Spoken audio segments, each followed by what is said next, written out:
కాలంలో బేతనీ సంఘాన్ని నడిపిస్తూ వివిధ గ్రామాల్లో కూడా పరిచర్య చేస్తూ అనేకులకు ఆశీర్వాదకరంగా ఉంటున్నారు.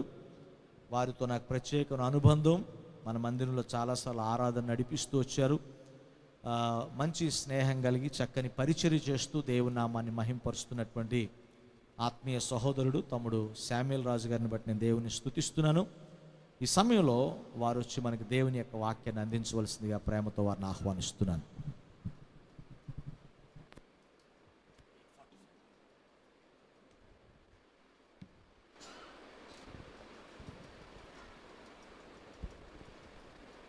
దేవుని ప్రశస్తమైన నామునకు మహిమ ప్రభావములు కలుగునుగాక. ఈ రాత్రి వేళ ఈ 21 రోజుల ఉపవాస ప్రార్థనలో దేవుని వాక్యాన్ని మీతో పంచుకోవడానికే మరి దేవుడు నాకు ఇచ్చిన ఈ మంచి సదవకాశాన్ని బట్టి దేవుని స్తుతిస్తూ మరి దైవజనులు రెవరెండ్ ఎబినేజర్ శాస్త్రి గారిని మరి వారికి పరిచయను గూర్చి ఎంతో సంతోషిస్తూ ఉన్నాను. కర్మేల్ మినిస్ట్రీస్ని దేవుడు అత్యధికంగా ఆశీర్వదించాలని మనస్ఫూర్తిగా కోరుకుంటూ ఉన్నాను.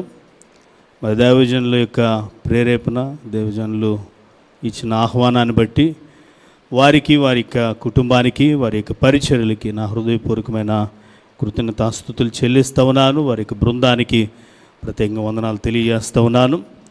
ఈ రాత్రి మరి 4వ రోజు ఈ ఉపవాస ప్రార్థనలో మీతో కొద్ది నిమిషాలు దేవుని యొక్క వాక్యాన్ని నేను పంచుకోవడానికే సిద్ధపడి ఉన్నాను. మరి దేవుని యొక్క వాక్యాన్ని కొద్ది నిమిషాలు మనం ధ్యానిద్దాం.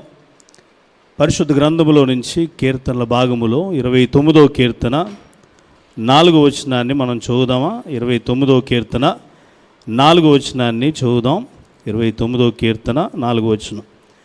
యెహోవా స్వరము బలమైనది, యెహోవా స్వరము ప్రభావము కలది.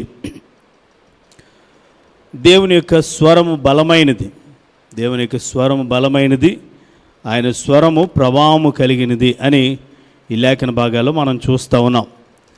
ఆయన స్వరం ఎలా ఉంటుందో, ఏ విధంగా ఆయన స్వరాన్ని మనం వినగలమో, విని ఎలాగూ మన హృదయాల్లో పరిపూర్ణులుగా మార్చబడగలమో కొద్ది నిమిషాలు దేవుని యొక్క వాక్యాన్ని శ్రద్ధగా విందాం. తల్లు ఉంచుదాం, ప్రార్థన చేసుకుందాం. దేవుని యొక్క ఆత్మ నడిపింపు కొరకే తల్లు వంచి ప్రార్థన చేసుకుందాం. పరమ తండ్రి, ప్రేమ స్వరూపుడా, అత్యంత కృపగలిగిన దేవానికి స్తోత్రాలు. ఆయన డివైన్ ఛానల్ ద్వారా అనేకమైన కార్యక్రమాలు అనేక గృహాల్లోనికి తీసుకుని వస్తూ ఉన్నారు. మా ఏలూరు పట్టణం మాత్రమే కాక అనేక మండలాల్లో, అనేక గ్రామాల్లో ఉన్నటువంటి ప్రజల్ని నీవు ఆశీర్వదిస్తూ ఉన్నావు. అయ్యా నాయన తండ్రి, వారి యొక్క పరిచర్యల ద్వారా ప్రభు నాయన అనేకుల్ని ఆత్మీయంగా బ్రతికిస్తూ ఉన్నారు, బలపరుస్తూ ఉన్నారు. ఈ 21 రోజుల ఉపవాస ప్రార్థనలో ప్రభు నాయన తండ్రి అనేక మంది ఆత్మలో బలపరచబడినట్లుగాను ఆయా ప్రార్థనల ద్వారా అనేకమైన విజయాలు సంపాదించుకోవడానికి సహాయం చేయండి. అయా ఈ వాక్యమైనటువంటి ఆహారాన్ని వారు భుజించి విశ్వాసముతో, నమ్మకముతో ప్రార్థించేటువంటి యోధులుగా తయారు చేయమని అయా ఈ దీనదాసుని నిలబెట్టుకొని ఇచ్చిన ఈ అవకాశాన్ని బట్టి నీ నామాన్ని మహింపరుస్తూ నీ బోరగా, నీ పాత్రగా నన్ను వాడుకోమని మహిమ, ఘనత, ప్రభావాలు నీకే ఆరోపిస్తూ యేసు నామములో ప్రార్థించి అడిగి వేడుకుంటున్నాం తండ్రి, ఆమెన్. క్రీస్తునందు ప్రియులరా, 29వ కీర్తన 4వ వచనములో మరొకసారి మాట చదువుతున్నాను. యెహోవా స్వరము బలము కలది, బలమైనది, యెహోవా స్వరము ప్రభావము కలిగింది. మరి దేవుని యొక్క స్వరం ఆయన వినిపించేటువంటి వాడు. ఆయన మాట్లాడుతూ ఉన్నప్పుడు నీవు ఎక్కడున్నావు అనేది ఒకసారి ఆలోచన చేసుకోవాలి. ఆదాముతో దేవుడు మాట్లాడుతున్నాడు. ఆదామా, ఆదామా నీవెక్కడున్నావు అని అడిగితే ఆదాము చెట్టు చాటును దాక్కున్నాడు. ఆయన దాక్కోవడానికి గల కారణం ఏమిటంటే అతడు చేసిన పాపమే. ఈరోజున దేవుని యొక్క వాక్యాన్ని వినకపోవడానికి, లేక దేవుని స్వరం వినకపోవడానికి చాలామందిలో ఉన్నటువంటి అవిధేయత, పాపము దేవునికి దూరం చేస్తూ ఉంది. హృదయాలను శుద్ధి చేయగలిగింది దేవుని యొక్క స్వరం, దేవుని యొక్క మాట. మనుషుల్ని మార్చగలిగింది దేవుని యొక్క మాట. మనసుల్ని మార్చగలిగింది దేవుని యొక్క మాట. హృదయాలను స్థిరపరచగలిగింది దేవుని యొక్క మాట. కనుక దేవుని స్వరం నీ వింటే నీవు బ్రతుకుతావు. దేవుని స్వరం నీకు మేలుకరమైంది. చాలా మంది యొక్క మాటలు వినాలని ఆశపడుతూ ఉంటారు. నీవు ఎవరెవరు మాటలు వింటే నీకు ప్రయోజనం ఏమి ఉండదు, కానీ దేవుని స్వరం వింటే నీకు మేలు. కాసేపు కూర్చుందాం, ఆ విషయాలు ఈ విషయాలు మాట్లాడుకుందాం అని ఒకవేళ ఎవరైనా కూర్చొని మాట్లాడుతూ ఉండి కాలక్షేపం చేస్తూ ఉంటే ఆ మాటలు వినడానికి నీకు ఆసక్తి కలిగి ఉండొచ్చు, కానీ అవి నీకు మేలు కాదని గ్రహించాలి. అవి నీకు ఉపయోగకరం కాదని గ్రహించాలి. దేవుని మాటలు చాలా విలువైనవి, దేవుని మాటలు చాలా శ్రేష్టమైనవి. కనుక దేవుని స్వరం వినడానికి నీ మనస్సు నిలపాలి. దేవుని స్వరం వినడానికి నీలో ఆసక్తి కలిగి ఉండాలి. స్తోత్రం కలుగును గాక. ప్రియమైన దేవుని బిడ్డలారా, చాలామంది మరి సంఘాల గురించి, సేవకుల గురించి, పరిచర్యల గురించి, వాక్యం గురించి రకరకాలుగా మాట్లాడుకుంటూ ఉంటారు. కానీ నేను దేవుని సేవకుడిగా చెప్తున్నాను, మీరు దేవుని యొక్క సేవకుని గురించి కానీ, దేవుని వాక్యాన్ని గురించి కానీ, మందిరాన్ని గురించి కానీ ఏ విధమైనటువంటి చెడుగా మాట్లాడడానికి మంచిది కాదు. అది మీకు ఎంతో వినాశనాన్ని కలిగిస్తుంది, అది నీకు నష్టాన్ని కలిగిస్తుంది. నీవు ప్రతి పలికే మాట దేవుని గూర్చి పలికితే, దేవుని గూర్చినటువంటి ఆలోచన కలిగి ఉంటే నీకు అది మేలు అని నేను మీకు జ్ఞాపకం చేస్తాను. కనుక దేవుని స్వరం ఆదాము వినలేకపోయాడు. వినడానికి అతడు చెట్టు చాటున మరుగున దాక్కున్నాడు. ఈ రాత్రి నీ ఇంటికి దేవుని యొక్క వాక్యం వస్తూ ఉంది. దేవుని యొక్క స్వరం ఆయన సేవకుల ద్వారా వినిపిస్తూ ఉన్నాడు. కొందరు టీవీ ఆన్ చేసిన వెంటనే పలానా ఆయన స్వరం నేను వినలే, లేకపోతే పలానా ఆయన ప్రసంగం నేను వినలే, ఈరోజు నా వాక్యం లేకపోతే నా మాటలు నీకు వినడానికి ఒకవేళ ఆసక్తి లేకపోతే నేనేమంటానంటే, ఇది నా మాటలు అంటే అది నీ బుద్ధిహీనత అవుద్ది. ఎందుకంటే దేవుని వాక్యం విలువైంది, పవిత్రమైంది.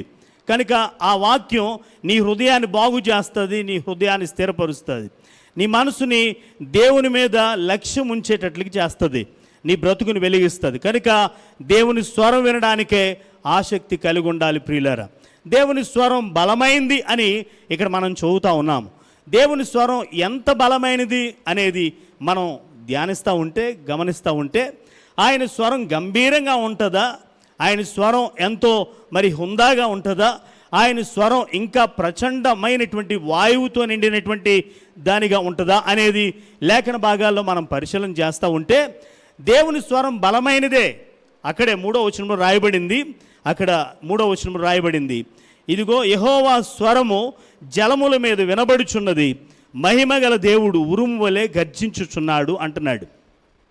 దేవుని స్వరం గర్జించు ఉరుము వలె ఉన్నది అని అక్కడ మనం చదువుతూ ఉన్నాము. మరి దేవుని స్వరం అంత బలమైంది. సాధారణంగా మనం రోడ్ల మీద ప్రయాణం చేస్తూ ఉన్నప్పుడు ఏదైనా అంబులెన్స్ శబ్దం వినబడగానే మనం వెంటనే తప్పుకోవడానికి ప్రయత్నం చేస్తూ ఉంటాం. ఎందుకంటే ఆ శబ్దం వినగానే భయం వేస్తుంది మనకి. అంత మాత్రమే కాదు, ఏదైనా పోలీసు వాని ఈ విజిల్ వేయంగానే అది కూడా మనకి భయం కలిగిస్తూ ఉంటుంది. లేకపోతే కొన్నిసార్లు మనకి ఇంకా భయం కలిగించేటువంటివి ఈ పరిస్థితుల్లో లోకంలో చాలా మనం చూస్తూ ఉంటాం. అయితే దేవుని స్వరం అంతకంటే బలమైంది, దేవుని స్వరం అంతకంటే భయాన్ని కలిగించేది. సాధారణంగా స్కూల్లో క్లాసులో టీచరు గట్టిగా అరిచి కేక పెడుతుంది, ఇదిగో సైలెన్స్ అనగానే పిల్లలు మౌనం వహిస్తారు. దేవుని స్వరం వినగానే మనం కూడా ఎలా ఉండాలి? మౌనం వహించాలి. దేవుని స్వరం వినడానికి ఆసక్తి కలిగి ఉండాలి. కొన్ని సహవాసాలు మనం చూస్తూ ఉంటాం, చాలాసార్లు వాక్యం దేవుని సేవకులు బోధిస్తూ ఉంటే ఎవరికి వారే మాట్లాడుకుంటూ ఉంటారు, వారి మాటలు మాట్లాడుకుంటూ ఉంటారు, వారి విషయాలు మాట్లాడుకుంటూ ఉంటారు. అది దేవునికి ఎంతో ఆయాసాన్ని కలిగించేది, ఎంతో దుఃఖాన్ని కలిగించేది. కనుక దేవునికి వాక్యాన్ని జాగ్రత్తగా గమనించాలి.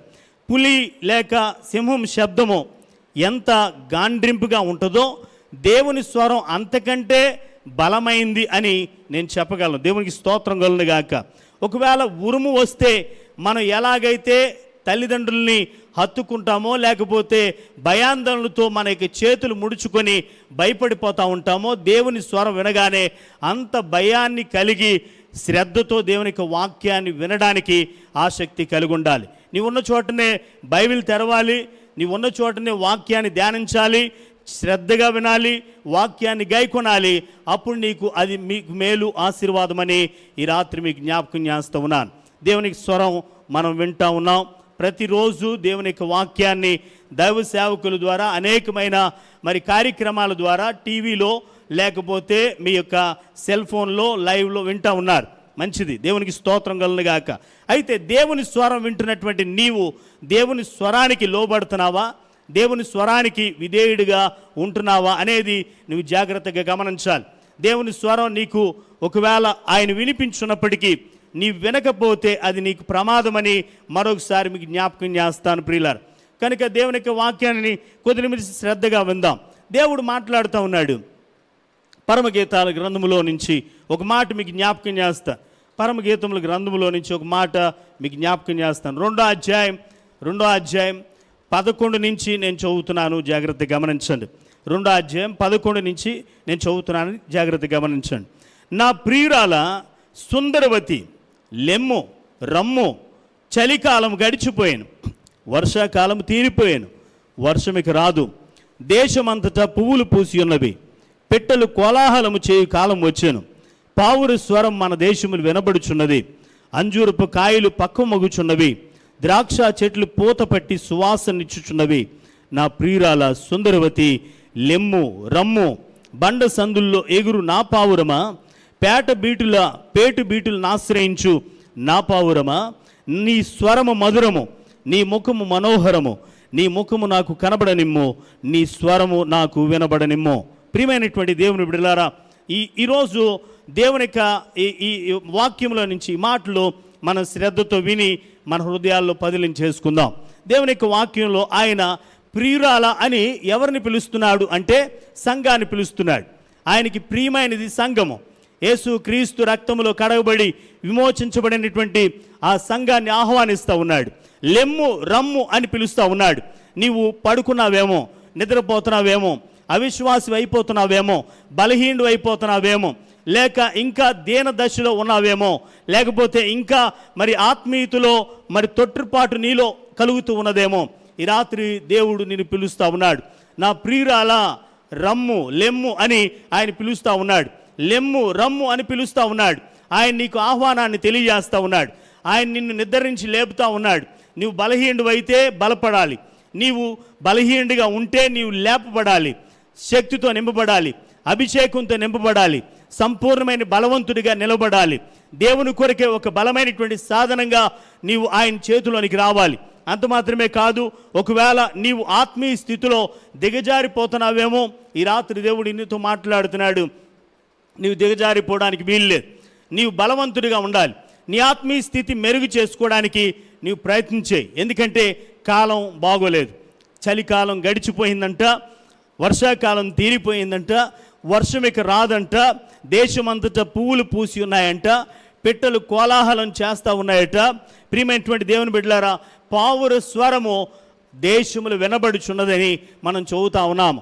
అంటే కాలము సరిగా కాలము మరి పరిస్థితిని గమనిస్తే మరి చాలా తీవ్రమైనటువంటి స్థితిలో మనం చూస్తూ ఉన్నాం.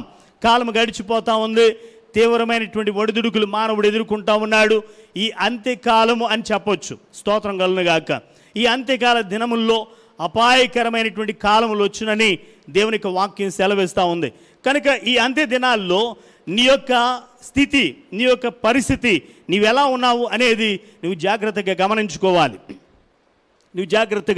గమనించుకోవాలి. ఒకవేళ నీవు నిర్లక్ష్యంగా ఉంటే గనక అది నీకే ప్రమాదం. నీవు ఒకవేళ సోమరితనంగా ఉంటే అది నీకే నష్టం. ఒకవేళ నీవు బద్ధకంగా ఉంటే అది నీకే ఇబ్బంది కలిగిస్తుంది. ప్రియమైనటువంటి దేవుని బిడ్డలారా, నువ్వు గమనించు, నీవు సుందరమైన దానివి, నీ ముఖం కనబడాలని దేవుడు కోరుకుంటా ఉన్నాడు. నీవు చాలా మంచి స్వరాన్ని కలిగి ఉన్నావు. ఆయన నీతో మాట్లాడాలనుకుంటున్నాడు, నీవు ఆయనతో మాట్లాడాలని ఆయన ప్రేమతో ఆహ్వానిస్తూ ఉన్నాడు. ఈ రాత్రి నా ప్రసంగ ఉద్దేశం ఏంటంటే, ఇదిగో సుందరవతి, లెమ్ము, రమ్ము అని ఆయన ఆహ్వానిస్తూ ఉన్నాడు. ఎక్కడికి రావాలి, ఎక్కడ నుంచి లేవాలి అనేది బాగా గమనించండి. ఒకవేళ నీవు ఉన్న చోట నీ పరిస్థితి ఎలా ఉంది, నీవు ఉన్న చోట నీ స్థితిగతులు ఎలా ఉన్నాయి అనేది బాగా గమనించు. ఒకవేళ నీవు ఎక్కడ నిలిచి ఉన్నావు, నీవు ఏ పరిస్థితులు గుండా కూర్చొని ఉన్నావు, ఏ సమస్యల్లో కూరుకుపోయినావు, ఏ ఇబ్బందుల నడుమ నీవు ప్రయాణం చేస్తున్నావు బాగా గమనించు. ఒకవేళ నీవు అలాంటి స్థితిలో ఉంటే నీవు లేచి ఏం చేయాలంటే యేసయ్య పాదాల దగ్గరికి రావాలి. యేసయ్య పాదాల దగ్గరికి వచ్చి ఆయనకు నమస్కరించి ఆయన సన్నిధిలో నీ స్వరం వినబడినట్లుగా దేవుని సన్నిధిలో కన్నీరు కార్చి ప్రార్థించవలసిన అవసరత ఎంతైనా ఉంది. సంఘాన్ని ఆయన ఏమని పిలుస్తున్నాడంటే సుందరవతి లెమ్ము రమ్ము అని ఆయన ఆహ్వానిస్తూ ఉన్నాడు.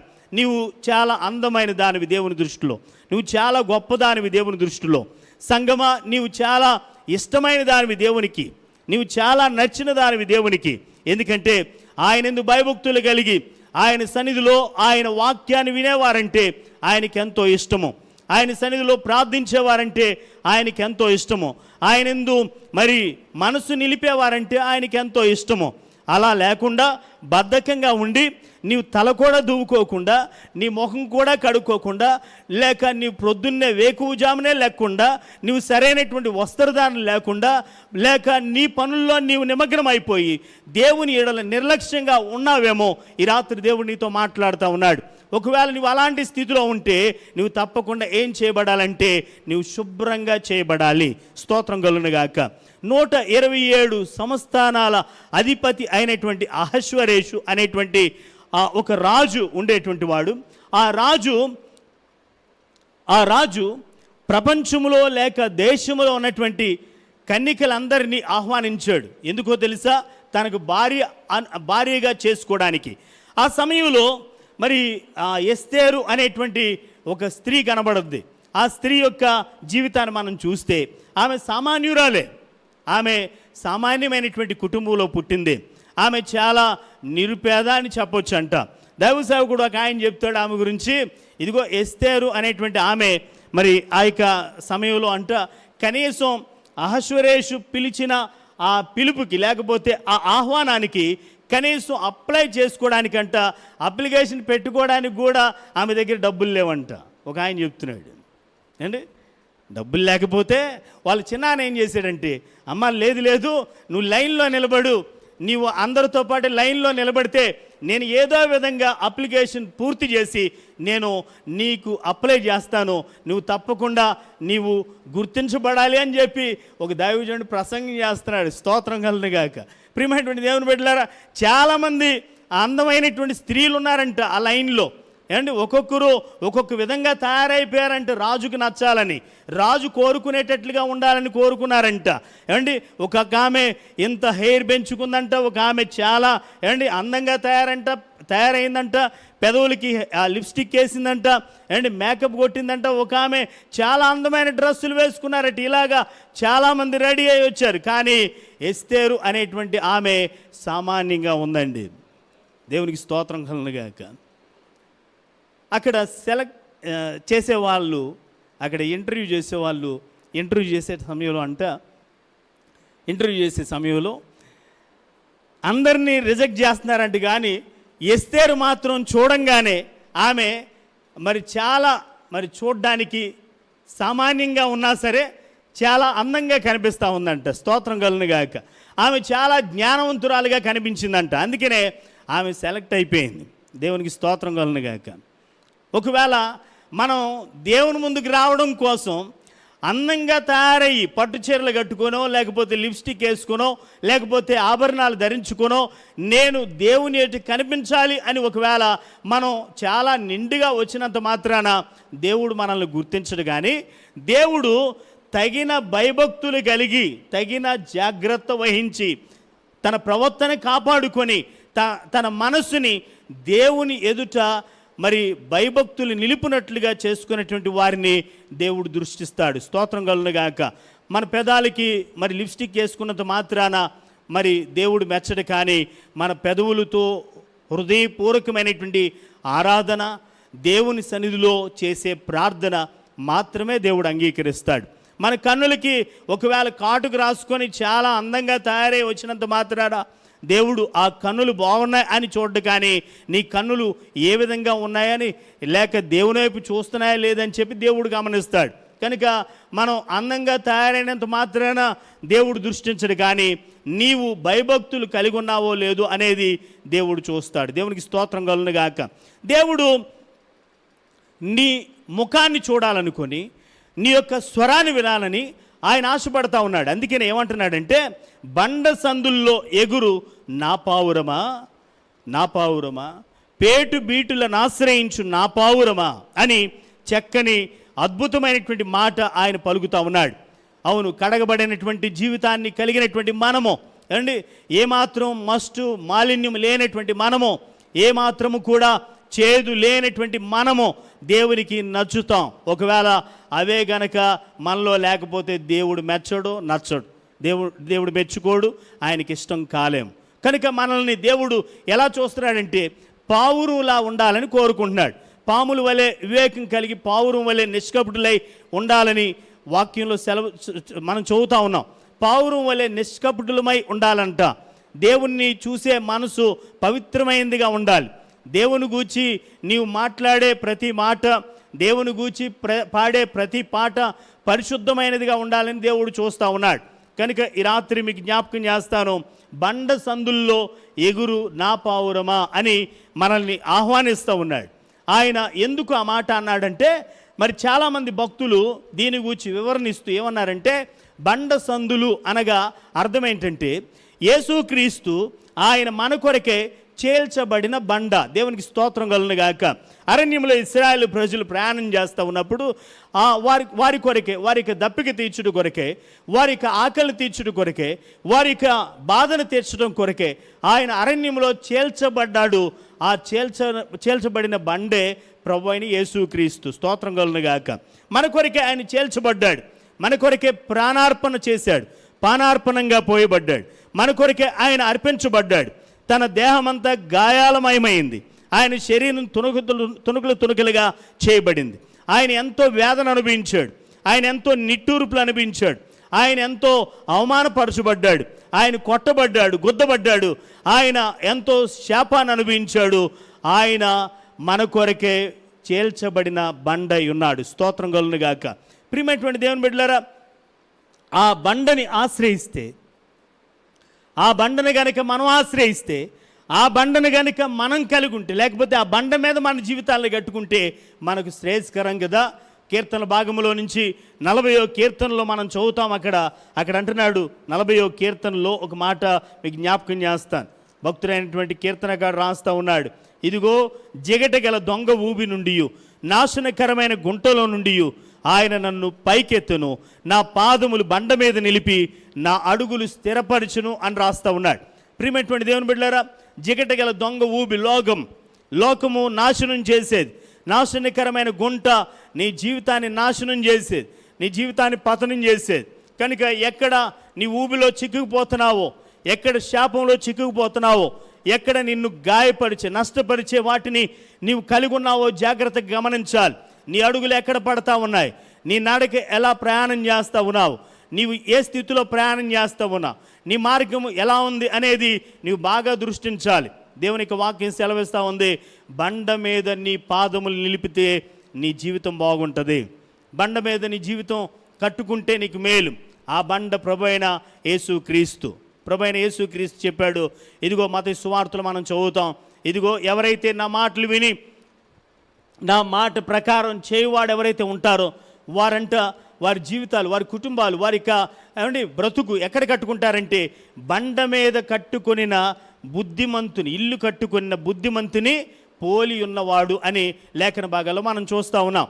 ఎవరు మరి ఆయన మాటలు వింటారో, ఎవరు ఆయన స్వరం వింటారో, ఎవరైతే ఆయన వాక్యాన్ని ధ్యానిస్తారో, వాక్యాన్ని హృదయంలో భద్రం చేసుకుంటారో, వాక్యాన్ని మరి గైకొంటారో, అలాంటి వారిని గూర్చి ప్రభు అయిన యేసుక్రీస్తు చెప్పిన మాట ఏంటంటే, ఎవరైతే నా మాట విని ఆ మాట ప్రకారం చేయుచున్న వారు ఉంటారో అలాంటి వారి జీవితాలు బండ మీద కట్టుకున్న ఇల్లు కట్టుకొనిన బుద్ధిమంతుని పోలి ఉంటారని లేఖన భాగాల్లో మనం చూస్తూ ఉన్నాం.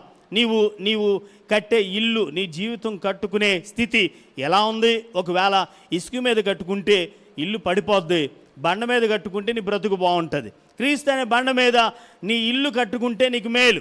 క్రీస్తు అనే బండ మీద నీ జీవితాన్ని కట్టుకుంటే మేలు. ఆయన మన కొరకే ఆయన బండ ఉన్నాడు, మన జీవితాలు నిర్మించడానికి పునాది అయి ఉన్నాడు, మన బ్రతుకుల్ని కట్టడానికి ఆయన శ్రేయస్కరమైనటువంటి వాడిగా ఉన్నాడు. కనుక నీవు మార్పు చెందాలన్నా, నీ బ్రతుకు మార్చుకోవాలన్నా, నీ పరిస్థితులు మార్చుకోవాలన్నా, నీ బ్రతుకు నిర్మాణాత్మకంగా ఉండాలన్నా, నీవు చక్కని అద్భుతమైనటువంటి వ్యక్తిగా జీవించాలన్నా, నీవు యేసయ్య అనేటువంటి ఆ యొక్క ఆశ్రయాన్ని నీవు ఆశ్రయిస్తే, యేసుని గనక నీవు ఆశ్రయిస్తే నీ పాదములు బండ మీద నిలుపుతాడు, ఆయన నీ అడుగులు స్థిరపరుస్తాడు. నీవు నడిచే నడక బాగుంటుంది, నీవు వేసే అడుగులు బాగుంటాయి, నీ బ్రతుకు బాగుంటుంది, నీ బిడ్డల బ్రతుకు బాగుంటుంది, నీ కుటుంబ పరిస్థితులు బాగుంటాయి. నిన్ను ఆయనే నీకు ఆశ్రయ దుర్గముగా ఉండి నీకు అన్ని విషయాల్లో మేలు చేస్తాడు. నమ్మదగినటువంటి దేవుడు నీ జీవితాన్ని ఆయన మేలుకరమైనటువంటి మార్గములు నడిపిస్తాడు, నీ బ్రతుకుని వెలిగిస్తాడు, నీ జీవితాన్ని ఎంతో అద్భుతంగా మలుస్తాడు ఆయన. కనుక నీవు ఎక్కడ ఉండాలని కోరుకుంటున్నావు, ఏ స్థితిలో ఉండాలని కోరుకుంటున్నావు, నీవెక్కడ నీ జీవితాన్ని కట్టుకోవాలని ఆశపడతా ఉన్నావు. కనుక బండ సందుల్లో ఎగురు నా పావురమా, పేటు బీటులను ఆశ్రయించు నా పావురమా. ఇదిగో ఏమంటున్నాడు అక్కడ, మనం చదువుతూ ఉంటే ఆ మాటలు చాలా అద్భుతంగా కనబడతాయి. ప్రియమైనటువంటి దేవుని బిడ్డలారా అంటున్నాడు, నా ప్రియురాల ఇదిగో నీ స్వరము మధురము, నీ ముఖము మనోహరము, నీ ముఖము నాకు కనబడనిమ్ము, నీ స్వరము నాకు వినబడనిమ్ము. స్తోత్రం కలుగునుగాక. నీవు దేవుని దగ్గరికి రావాలి, నీ ముఖం దేవుని కనబడేటట్లుగా నీవు చేసుకోగలగాలి. నీ ముఖం చూడాలని ఆయన ఆశపడతా ఉన్నాడు. నువ్వెక్కడో మరుగున ఉండాలని నీవు అనుకుంటావు, కానీ ఆయనేమో నీ ముఖం చూడాలనుకుంటున్నాడు. నీవు ఆయనకి కనిపించనంత మరి ఒకవేళ దాక్కున్న స్థితి నీలో ఉంటే, ఏమండి కొన్నిసార్లు మనం సహవాసములో సేవకులు పిలుస్తారు, అమ్మ ప్రార్థన చేయండి అంటే ప్రార్థన చేయకుండా ఏం చేస్తారంటే ప్రార్థన చేయడానికి సిగ్గుపడతారు, ప్రార్థన చేయడానికి ముందుకు రారు. ఒకవేళ నన్ను పిలుస్తారేమని చెప్పి ముఖం దాచుకోవడానికి ప్రయత్నం చేస్తూ ఉంటారు. మరి చాలామంది పాటలు పాడరు, కారణం ఏంటంటే సిగ్గుపడతారు, లేకపోతే స్వరం దేవునికి వినిపించకుండా మరుగున చేసుకుంటారు. వారికి వారే బలహీనమైపోతూ ఉంటారు, వారికి వారే బలహీనమైనటువంటి ఆత్మతో ఉంటారు, వారికి వారే వారి జీవితాలను అంతకంతకు కుదించుకునేటట్లుగా చేసుకుంటారు. దేవుడిచ్చిన అవకాశాన్ని మనం సద్వినియోగం చేసుకోవాలి. నీ స్వరం దేవునికి వినబడాలి. నువ్వు పాట పాడినా దేవునికి మహిమ రావాలి, నువ్వు వాక్యం చెప్పినా దేవునికి మహిమ రావాలి, సువార్త చెప్పినా దేవునికి మహిమ రావాలి, నీవు ప్రార్థన చేసినా దేవుడి కార్యం చేసేటట్లుగా ఉండాలి, నీ ముఖం దేవునికి కనిపించేటట్లుగా ఉండాలి. స్తోత్రం కలుగునుగాక. నిన్ను చూడాలనుకుంటాడు, ఆయన మృదువైనటువంటి స్వరంతో ఆయన పిలుస్తాడు. ఆయన స్వరం ఎలా ఉంటుందంటే, ఒకవేళ కోపం వస్తే ఉగ్రుడిగా ఉంటుంది, ఉగ్ర రూపాన్ని దాల్చినట్లుగా ఉంటుంది. ఒకవేళ నీవు మంచితనంతో ఆయన దగ్గరికి వస్తే, లేకపోతే భయభక్తులు నిలిపినట్లుగా ఆయన దగ్గరికి వస్తే, లేక ఆయనలో నిజమైనటువంటి సమర్పణ కలిగి నీవు ఆయన దగ్గరికి వస్తే, ఆయన సన్నిధికి వస్తే, ఆయన ఎలా పిలుస్తాడంటే సమూయేలుని పిలిచాడు. సమూయేలు మొదటి గ్రంథంలో మనం చూస్తాం 3వ అధ్యాయంలో ఏమంటాడు, సమూయేలు అని చక్కగా మృదువైనటువంటి స్వరంతో ఆయన పిలుస్తాడు. స్తోత్రం కలుగునుగాక. ఆయన ప్రేమతో పిలుస్తాడు. ఏమంటే చిన్నవాడైనటువంటి సమూయేలు దేవుని స్వరాన్ని ఒకవేళ గ్రహించలేకపోయాడేమో, అందుకనే ఏలీ దగ్గరికి వెళ్ళి అయ్యా నన్ను పిలిచావా అని అడిగాడు. మొదటిసారి వెళ్ళి అడిగితే నేను పిలవలేదే అన్నాడు. రెండవసారి సమూయేలు అని దేవుడు పిలిస్తే సమూయేలు ఏలీ పిలిచాడేమో అనుకొని మరలా ఏలీ దగ్గరికి వెళ్ళి అయ్యా నువ్వు నన్ను పిలిచావా అని చక్కగా ఆయనతో మాట్లాడుతూ ఉన్నాడు. ఏలీ ఏమన్నాడు తెలుసా, ఇదిగో ఒకవేళ నిన్ను ఎవరైనా పిలిస్తే నేను నీ దాసునయ్యా, చిత్తగించుమయ్యా, నేను ఆలకించేదనయ్యా అని నీవు చక్కగా మాట్లాడు అని చెప్పి ఏలీ నేర్పిస్తాడు. దేవునికి స్తోత్రం కలుగునుగాక. ఒకవేళ ఇంకా చిన్నవాడివై ఉంటే, ఒకవేళ ఇంకా ఆయన స్వరం గ్రహించలేని స్థితిలో ఉంటే, దేవుడు తప్పకుండా నీతో మాట్లాడుతున్నాడు. నీవు ఆయన స్వరం వినాలి. నీవు తప్పకుండా ఏం చేయాలంటే ఆయన చిత్తానికి లోబడాలి.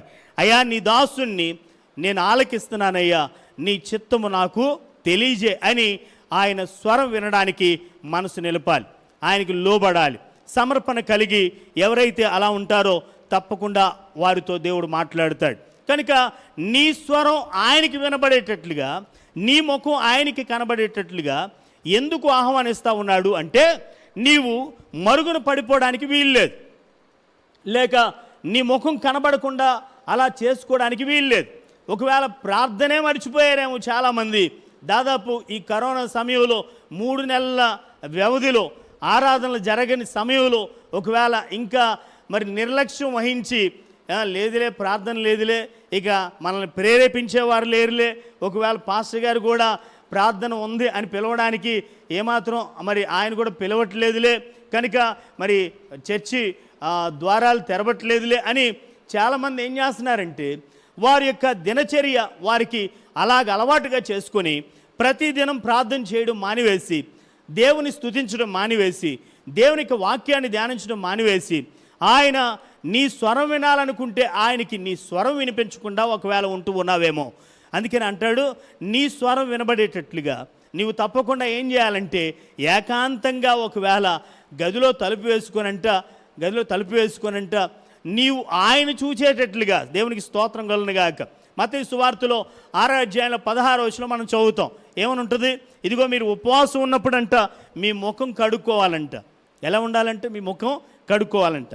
ఒక దైవజనుడు చెప్పాడు, ఏమనంటే ఇదిగో కొంతమంది జిడ్డు మోకాలు వేసుకొని దాదాపు ఒక 1/2 కేజీ నూనె నెత్తి మీద పోసుకున్నట్లుగా దేవుని ముందు నీరసంగా ఏదో పోగొట్టుకున్నట్టుగా, మరి చాలా సమస్యల్లో నేనే ఉన్నాను, నాకంటే సమస్యలో ఇంకెవరు లేరు, నా వంటి శోధనలు ఎవరికి లేవు అన్నట్టుగా చాలామంది నిరాశకు లోనైపోయి ఆ విధంగా దేవుని ముందుకి వస్తూ ఉంటారు. కానీ దేవుడు ఏమంటాడంటే మీరు ఉపవాసం ఉన్నప్పుడు, మీరు ప్రార్థన చేసేటప్పుడు ఎవరికో నలుగురికి కనిపించాలని, లేకపోతే నీరసంగా కనిపించాలని, నేనేదో బలహీనుణ్ణి అన్నట్టుగా నువ్వు దయచేసి అలా ఉండొద్దు. నీవు బలవంతుడివి, నీవు నన్ను ఆశ్రయించావు, నన్ను ఆశ్రయిస్తే నీకు ఏ కొదువ ఉండదు. దేవుని వాక్యంలో మనం చదువుతాం 34వ కీర్తన, సింహ పిల్లలు లేమిగలవ ఆకలి గొన్ను, కానీ యెహోవాను ఆశ్రయించు వారికి ఏ మేలు కొదువే ఉండదు. కనుక దేవుణ్ణి ఆశ్రయిస్తే ప్రభువా నీవు నాకు కావాలయ్యా, నీవు నాకు సహాయం చేయను ఆయన, అయ్యా నీవు నన్ను ఆశీర్వదించయ్యా, నన్ను ఆదుకోనాయన, నా కన్నీటిని తుడువయ్యా, నా కుటుంబాన్ని సంరక్షించు నాయన, నా కుటుంబాన్ని పోషించు ప్రభువా అని ఆయన ఆశ్రయిస్తే, ఆయన వాక్యంలో ఏమని చెప్తున్నాడంటే సింహ పిల్లలైనా ఒకవేళ లేమి కలవై ఆకలి కొంటాయేమో, కానీ నన్ను ఆశ్రయించు వారికి ఏ మేలు కొదవై ఉండదు అని ఆయన సెలవిస్తూ ఉన్నాడు. కనుక ఈ మాట నమ్మదగింది. నీ జీవితంలో ఆయన్ని ఆశ్రయిస్తే నీకు మేలు కొదువగా ఉండదు. ఆయన కొదువుగా చేసేవాడు కాదు. ఆయన నీవు అడిగిందల్లా ఇవ్వగలిగినటువంటి శక్తిమంతుడు. నువ్వు బలహీనుడువా, నిన్ను బలపరుస్తాడు, నీకు శక్తిని ఇస్తాడు, నీకు ఆరోగ్యాన్ని ఇస్తాడు, సమస్యల నుంచి విడిపిస్తాడు. ప్రార్థన అన్ని విషయాలకి జయాన్ని కలిగించగలదండి. ఈరోజు నీవు ప్రార్థనతో ఆయన్ని ఎదుర్కోగలిగితే, ప్రార్థనతో నీవు ఆయన్ని మరి ఆయన ఎదుటికి రాగలిగితే, ప్రార్థన బలము నీ జీవితాన్ని అద్భుతంగా మలచగలదు. అందుకని అంటాడు, నీ స్వరం నాకు వినిపించు. నీలో ఉన్న మానసికమైనటువంటి వేదన ఏంటో నేను గ్రహించగలనయ్యా, నీలో ఉన్నటువంటి బాధ ఏంటో నాకు తెలుసు. మనుషులైతే పై రూపాన్ని లక్ష్య పెడతారేమో, కానీ నేను అంతరంగాన్ని చూసే దేవుణ్ణని ఆయన సెలవిస్తూ ఉన్నాడు. కనుక అంతరంగాన్ని చూసేటువంటి వాడు, ఆయన హృదయాన్ని చూసేటువంటి వాడు, హృదయాలను పరిశోధించేటువంటి వాడు, హృదయాలను పరీక్షించేటువంటి వాడు. నీ బ్రతికేంటో ఆయనకి తెలుసు, నీ పరిస్థితులేంటో ఆయనకి తెలుసు, నీ భేద స్థితి ఏంటో ఆయనకి తెలుసు, నీ కన్నీరేంటో ఆయనకి తెలుసు. కనుక నీ సామాన్య స్థితిని దేవుని ముందు కనపరుచుకోగలిగితే దేవుడు నిన్ను బలపరిచి అద్భుతమైనటువంటి వ్యక్తిగా చేయగలిగినటువంటి వాడు. దేవుణ్ణి ఆశ్రయించినటువంటి కుటుంబాన్ని గురించి మీకు రాత్రి జ్ఞాపకం చేస్తాను. ప్రియమైనటువంటి దేవుని బిడ్డలారా, ఒకసారి ఒక కుటుంబం ఉద్యోగం నిమిత్తమై ఒక ఊరు వెళ్ళారు. ఆ ఊరిలో ఆ ప్రాంతంలో ఎవరు వారికి అద్దెకి ఇల్లు ఇవ్వలేదంటండి. కానీ వాళ్ళ స్నేహితుడు ఏం చేశాడంటే ఏదో మొత్తానికి కొన్ని మాటలు చెప్పి ఒక చిన్న గది అద్దెకి ఇప్పించాడు. మరి చాలామంది మరి క్రైస్తవులంటే లేకపోతే దేవుని నమ్ముకునేటువంటి బిడ్డలంటే ఏదో విచిత్రంగా చూసేటువంటి వారిగా ఉంటారు. కానీ ఆ కుటుంబాన్ని వారు విచిత్రంగా చూస్తూ ఉన్నారు, కానీ వారు మాత్రం దేవుణ్ణి ఎలుగెత్తి ప్రార్థన చేస్తూ ఉన్నారు, దేవుని స్తుతిస్తూ ఉన్నారు, దేవుని ఆరాధిస్తూ ఉన్నారు, దేవుని గణపరుస్తూ ఉన్నారు. ఆ కుటుంబాన్ని దేవుడు చూస్తూ ఉన్నాడు. ప్రభువా నీవే మాకు ఆశ్రయం, ఈ ప్రాంతంలో ఎవరూ మమ్మల్ని పలకరించేవారు లేరు, మా స్వరం వినేవారు లేరు, కనీసం మా బాధ కానీ మా ఇబ్బంది కానీ గ్రహించేవారు లేరు, మమ్మల్ని పట్టించుకున్న వారు లేరు. మమ్మల్ని కనికరించేవారు లేరు అని చాలాసార్లు వారు దేవుని పాదాల దగ్గర కన్నీరు కారుస్తూ ఉన్నారు. నీవు కూడా చాలాసార్లు అనుకోవచ్చు, ఈ ఇబ్బందిలో ఉన్నాను, ఈ సమస్యలో ఉన్నాను, నన్ను ఎవరు పట్టించుకోలేదని. కానీ దేవుడు పట్టించుకోగలడు. దేవుడిని ఆశ్రయించినటువంటి వారికి ఆయన రక్షణ, ఆయన శృంగమై అన్నాడు, ఆశ్రయ దుర్గమై అన్నాడు. కనుక వారు ఆ గదిలోనే కూర్చొని దేవుని స్తుతిస్తూ ఉన్నారు, దేవునికి ప్రార్థిస్తూ ఉన్నారు, వారి పని వారి ఉద్యోగం చేసుకుంటూ ఉన్నారు. కొన్ని దినాలైన తర్వాత వారికి విశ్వాసాన్ని, వారి భక్తి జీవితాన్ని, వారికి ఉన్నటువంటి ఆత్మీయ స్థితిని మరి చుట్టుప్రక్కల వారు చూసి, వారి మంచితనాన్ని చూసి నెమ్మదిగా పలకరించడం మొదలుపెట్టారు. అయితే ఈలోగా మరి వారు మార్పు చెందే లోపల వీరికి మరలా ట్రాన్స్ఫర్ వచ్చిందంట. వీరు మరలా ఆ ప్రాంతం నుంచి వేరే ప్రాంతానికి వెళ్ళిపోతారంట. ఆ సమయంలో అందరూ వచ్చి, అయ్యా మీరు చాలా మంచివారు, మీరు దేవుని యందు భయభక్తులు కలిగి ఉన్నారు, మీరు ప్రార్థనలు చేస్తూ ఉన్నారు, అది మాకు మేలు, మా ఇంటికి వచ్చి ఒకసారి ప్రార్థన చేసి వెళ్ళండి అని మరలా తిరిగి వారే దేవుని దగ్గరికి వచ్చినట్లుగా వచ్చారట. దేవునికి స్తోత్రం కలుగును గాక. కనుక ఎవరైతే దేవుణ్ణి ఆశ్రయిస్తారో దేవుడు వారిని హెచ్చించి ఘనపరుస్తాడు. దేవుని కార్యాలు వారి జీవితాల్లో జరిగిస్తాడు, వారి కుటుంబంలో జరిగిస్తాడు, మీ బిడ్డల్ని ఆశీర్వదిస్తాడు తప్పకుండా. కనుక ప్రార్థనతో ఆయన్ని ఎదుర్కొందాం, మన స్వరం వినిపిద్దాం, ఆయన ఎదుట మన ముఖం కనబడనిద్దాం. ఎలా కనబడనిద్దామంటే చాలా ప్రశాంతంగా కనబడనిద్దాం. మనం ఏదో జిడ్డుమొఖాలుగా కాక దేవుని సన్నిధిలో మరి ఉపవాసం ఉండి కన్నీరు గార్చి ప్రార్థన చేసేటువంటి ఒక బలమైనటువంటి శక్తివంతమైన అభిషేకం కలిగినటువంటి వ్యక్తులంగా ఆయన ఇంటికి వద్దాం. దేవుడు మన ప్రార్థనలు ఆలకించి అంగీకరించునుగాక, అద్భుతములు చేయనుగాక. ఈ 21 దినాల ఉపవాస ప్రార్థన పండుగల్లో దేవుడు మీ కుటుంబాలని ఇంకా ఆశీర్వదించి బలమైన కార్యాలు జరిగించునుగాక. ఆయన గాయాల ద్వారా మీకు స్వస్థత కలుగునుగాక, మీ కుటుంబాలకి క్షేమం విస్తరింప చేయనుగాక. తలలో ఉంచిన ప్రార్థన చేసుకుందాం. పరమ తండ్రి, నీకు స్తోత్రాలు, ఇచ్చిన ఈ అవకాశాన్ని బట్టి వందనాలు తండ్రి.